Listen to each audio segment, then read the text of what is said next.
So, ayun yung kabuuan ng Benguet sa umaga. Daming pag. Napakalamig po. Sobrang laklak ang mga jade nila dito. Ano ko nito nagbigay sa akin ito si Gideon. Ang karan ng mga cactus dito. Greenhouse before na napabayaan na ngayon, no. Dahil po, wala masyadong tumatangkilik. Hello everyone, this is Sir Misunaw, Mini Dino Park and Eco Garden, and welcome back sa ating YouTube channel. And for today's video, ayan, Baguio trip tayo, syempre papuntang Benguet. And ayan, medyo maingay medyo maingay kasi nandito kami sa terminal ng bus. At backpackers tayo ngayon papuntang Benguet, Baguio. Yan ang ating gagawin. Kasama natin si Unang, si Boss Hill, si Iskiri, at samahan nyo kami sa aming journey ngayong taong ito, So dyan lang kayo at maraming magaganap, maraming magagandang halaman, magagandang lugar tayo pupuntahan. Kaya naman kung ready na kayo mga ka-MVP, tutok lang po.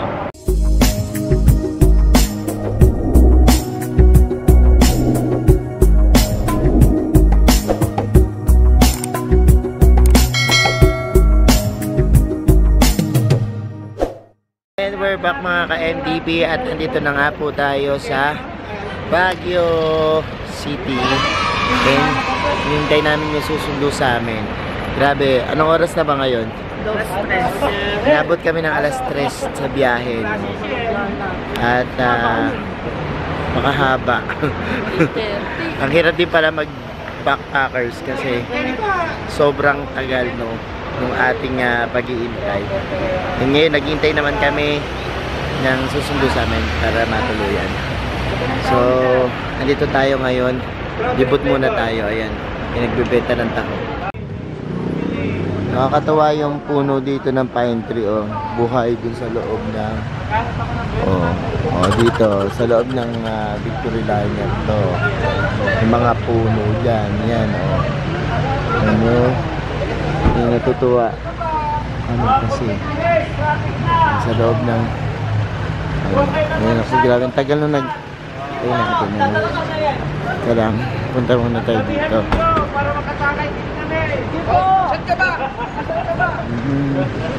Doon sa taas ayun may puno rin diba? Yan sa may Victory na terminal yan. Habang iniintay namin ito sa Damari, tinitingnan ko yung mga yan. Dami nagtitinda dito ng strawberry taho. Kanina bumili kami.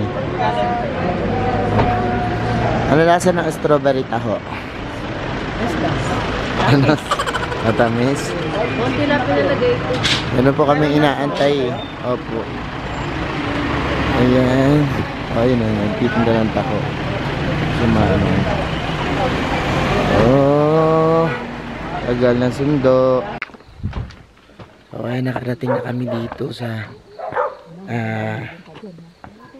Metro La Trinidad. Dito tayo tutuloy ngayong gabi. Medyo madilim ayun. Nakakad sila Ayun, papakita ko sa inyo. Ayan, medyo madilim. Mamaya na lang papalitan ko kayo kasi matarik dito. Baka mamaya dumaos-dus tayo, papunta dun sa mga So ayan, kakadating lang namin, naniningit kaagad ng halaman si Hilo. Nagpapag dito. Ayan. Sobrang lamig ba? Itong dalawa na to. Bukas ng umaga maraming halaman yun. Ngayon pa lang gabi. Laki ng mga jade dito. Grabe. So ayan, nakarating na kami sa bahay ng aming farmer dito sa Benguet. And ayan, anong sana all may ice cream? Ay, yung galing ano to? Grabe dito, lamig-lamig na, may ice cream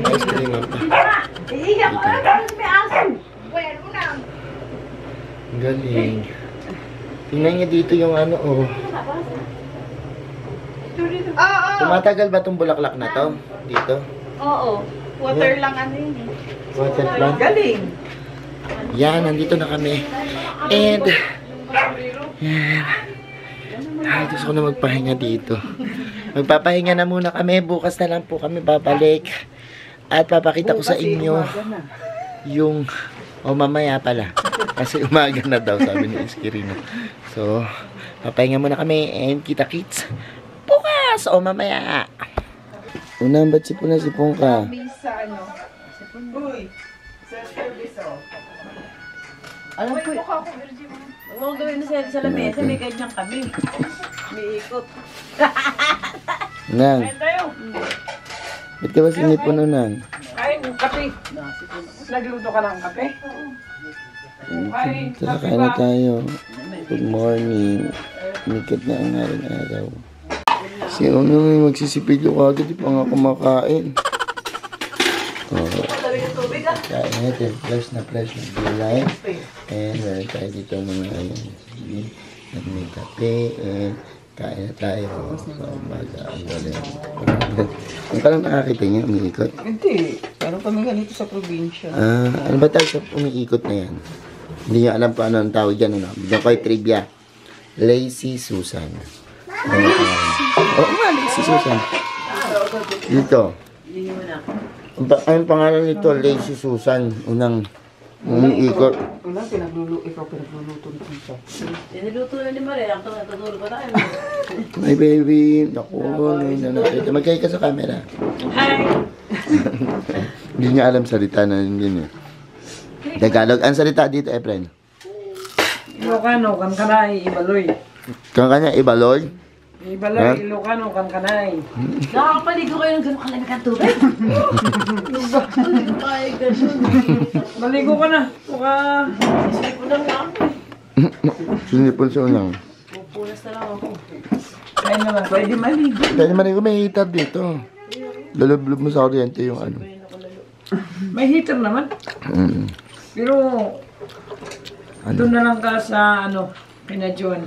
Doon ka na dyan maligo. Pag-effort natin. Para marami pa tayong gagawin eh. Ha? Hindi ka maliligo. Bibibs na ako muna sa Sige, habang nasa blanket ka, huwag ka na maligo. Okay? natin, hindi ka maliligo. Lamig na yan, di na halata nga. Sinuto masyado yung Malabo ko eh. Oo nga. Tara, kain na muna. Kain muna kami. So, ito, umagang kay ganda dito sa Benguet. La Trinidad po tayo ngayon muna, no? And dito sa bahay nila Marie. So, ito. Dati maliit lang to, no? Napagawa. May pinapagawang bagong bahay dito. Kila Marito. Tsaka kada. Ayan no, si Jade. Jade! Laki ni Jade. Oo, hindi ka na Ang galing si Jade. Di na ako kilala ni Jade, oh. Galing yan. Magtingin-tingin muna tayo dito. Ayan, may kinoconstruct dito eh. Kaya, wala nang daan dito. Dati-dati, kung naalala nyo, dito ako bumaba. No? Saan? Saan ang baba? Ito na ang baba nila ngayon. Binago na ang babaan dito, no?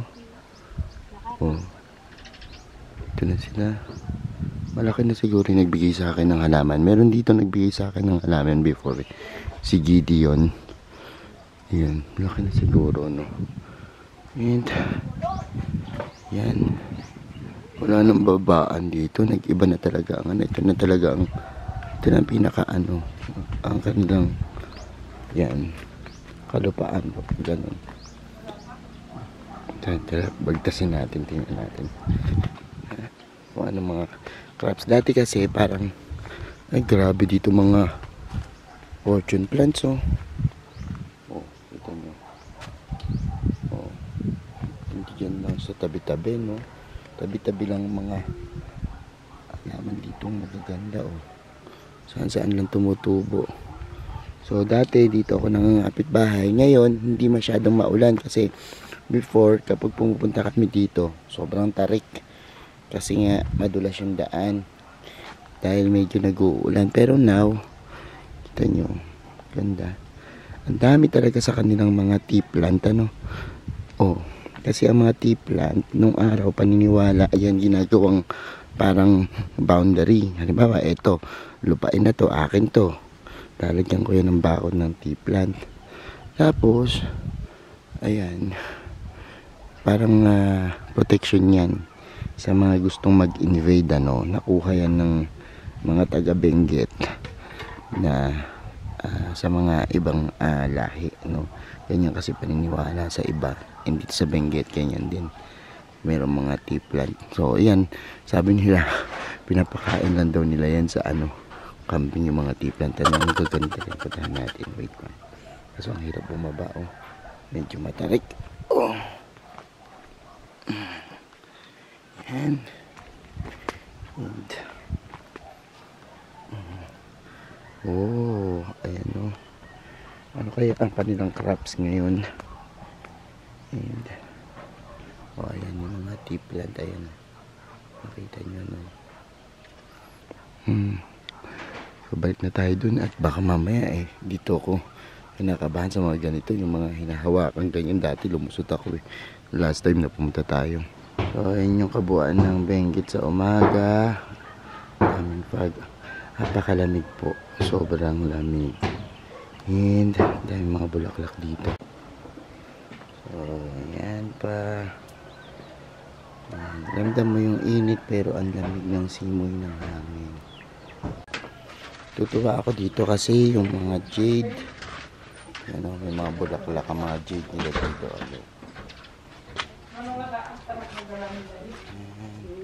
Di ba nagkalat lang? Di ba? Ayun, tingnan yung jade dito. Laki ng jade na ito. Oh, sobrang laki.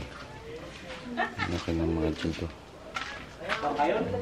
Ayan, bulaklak ng jade. Yan po ang bulaklak ng jade sa mga hindi nakakakita, no? Yan. Daman nila di agalat siminto kaya maon siminto pa. Tingnan mo yung orchids nila dito, oh. Oh, wala yan dahon, ha. Kita mo, ha. Pero kita mo, ang ganda ng bulaklak, oh. Meron ako nito, nagbigay sa akin ito si Gideon. Ang karan ng mga cactus dito. Kalat lang sa daan. Tsaka mga ano, dito taga dito si Gideon. Laki na siguro nagbigay ng bata sa akin. Dito.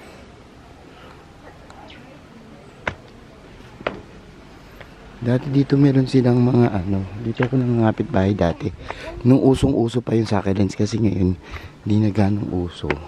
Kumbaga, pati sila dito sa Benguet, dahil hindi nga masyadong nabibili yung mga cactus and succulents, or humina na yung bentahan, hindi na sila ganong nagtanim ng may aso. Look, tinan mo yung greenhouse nila. Kaya, oh, ito yung greenhouse before na napabayaan na ngayon, no. Dahil po wala masyadong tumatangkilik, ano. Pero before kasi yung kalakasan talagang ganadong-ganado sila, no.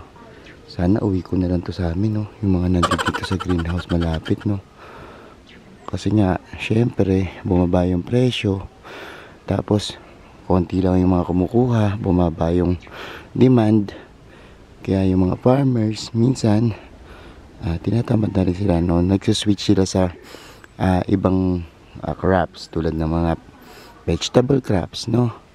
And napapabayaan na nila yung ibang greenhouse. Kaya po, sana supportahan pa rin natin yung mga cactus, succulents, and iba pang mga plants, para naman po nasa ganyan yung ibang farmers natin magtuloy-tuloy, ano? Katulad po dito sa Benguet, na yun yung kanilang talagang pinaghahanap buhayan, ano.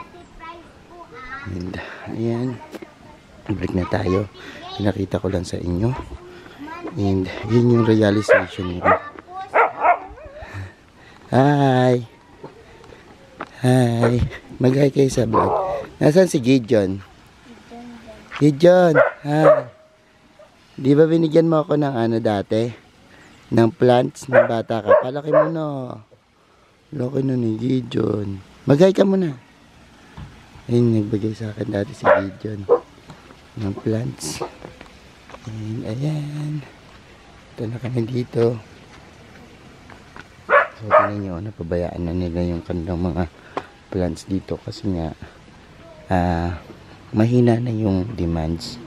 Sana, no, sa susunod na panahon lumakas uli, ano. May tumarating na sasakyan, sino kaya yun? mamaya alis na rin kami dito. And pupuntahan natin yung talagang taniman, no? Pero dito talaga, kahit mga simpleng halaman, makikita mo, namumulaklak sila talaga. Dali. Natakot. Hindi niya kasi alam yung ano salita eh. Hindi niya alam salita. Nagkaya ka man, hindi po. Ay na. Tsaka salita tayo, kaya lang yun. Hello, hi.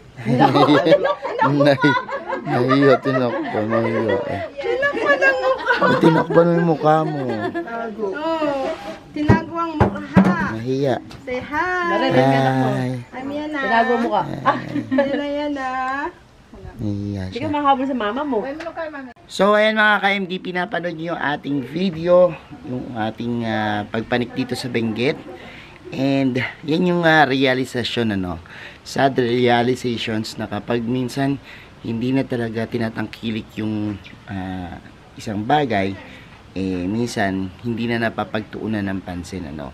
Kaya naman sana po sa mga kapanood nito, suportahan pa rin po natin yung mga cactus and succulents, other plants, no, ornamentals, mga indoor, outdoor plants, mga halaman, kasi somehow itong mga ito ay naging inspiration din natin nung mga nakaraang pandemic, at sila yung naging stress reliever natin, ano, na kahit sana ngayon na normal na yung buhay natin at tapos na ang pandemic, eh maalala pa rin natin sila, no, nang sa gayon din naman po umusad po yung industriya ng paghalaman dito sa ating bansa, no, para makatulong pa rin po tayo sa ating mga farmers na talaga namang yan yung pinagkakahanap buhayan nila, no, dyan yung source of income nila.